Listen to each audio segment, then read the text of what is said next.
హైవ్యూర్స్ బంగారు రేటు పెరిగిందిరా అంటే T20 మ్యాచ్లో పోతుంది. ఐపీఎల్ నడుస్తుంది కదా, అందుకు ఆ భాషలో చెప్తున్నా. బంగారం తగ్గిందిరా అంటే టెస్ట్ మ్యాచ్, ఒరే ఇంకా బాగా తగ్గిందిరా అంటే వన్డే మ్యాచ్. అంతే. పెరగటం మాత్రం T20 అంతే. భారీగా తగ్గిన బంగారం అని అంటే వన్డే మ్యాచ్, తగ్గిన బంగారం అంటే టెస్ట్ మ్యాచ్, 1-2 అన్నట్టు.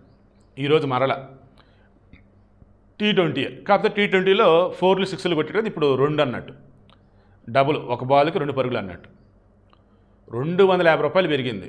ఇది 22 క్యారెట్ గోల్డ్. 24 క్యారెట్ గోల్డ్ 270 రూపాయలు పెరిగింది. దెన్ 22 క్యారెట్ గోల్డ్ 10 గ్రాములు వచ్చి 89,450. అరే కరెక్ట్గా 10 రోజుల క్రితం స్వామి, ఇది 24 క్యారెట్ గోల్డ్ రేట్. ఇప్పుడు 22 carat gold rate 89,450. Next 24 carat gold 10 గ్రాములు వచ్చేసి 97,580 రూపాయలు ఉంది. 97,580 రూపాయలు 24 క్యారెట్ గోల్డ్ 10 గ్రాములకు సంబంధించి. దెన్ రేపు 1 లక్ష ఖాయం.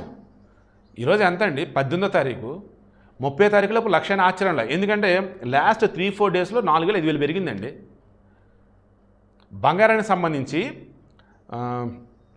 1947 నుంచో నా దగ్గర డేటా వచ్చింది. అసలు నాకు అది ఆశ్చర్యం వేస్తుంది చూస్తే. భూములు కాదు, బంగారం కొని పెట్టుకోవటం అంత ఉత్తమమైనటువంటి ఇన్వెస్ట్మెంట్ ఇంకోటి లేదు. నేను ఇన్ డీటెయిల్గా వీడియో కూడా ఇస్తాను, ఎప్పుడెప్పుడు ఎంత పెరిగింది ఎంత ఏంటని. నిజంగా చూసి నాకు ఫ్యూజులు ఎగిరిపోయినాయి అసలు. అరే నిజంగా బంగారం కొనుక్కోకుండా మనం ఎంత పెద్ద తప్పు చేసామని. ఎందుకంటే నా దగ్గర డబ్బు ఉంది. ఈవెన్ 5-6 ఇయర్స్ బ్యాక్ కూడా నా దగ్గర డబ్బు ఉంది. బట్ నేను బంగారం కొనలా, ల్యాండ్ మీద ఇన్వెస్ట్ చేశాను. మొత్తం అక్కడే ఉండిపోయింది ఆ ల్యాండ్. బట్ ల్యాండ్ ఓకే, నేను కాదనను, కానీ ల్యాండ్కి టైం పడుతుంది రావడానికి. కొన్నిసార్లు అదృష్టం టకటక వచ్చేసింది రేటు. బంగారం అలా కాదు, నువ్వు కొని పెట్టుకో, నెల 2 నెలలు 3 నెలలు 4 నెలలు 1 year ఆగు, నువ్వు అంతే. నువ్వు ఊహించిన విధంగా పెరుగు చూపెడుతుంది. అదైతే మాత్రం మరలా చెప్తున్నా, బంగారం బెస్ట్ ఇన్వెస్ట్మెంట్ అండి.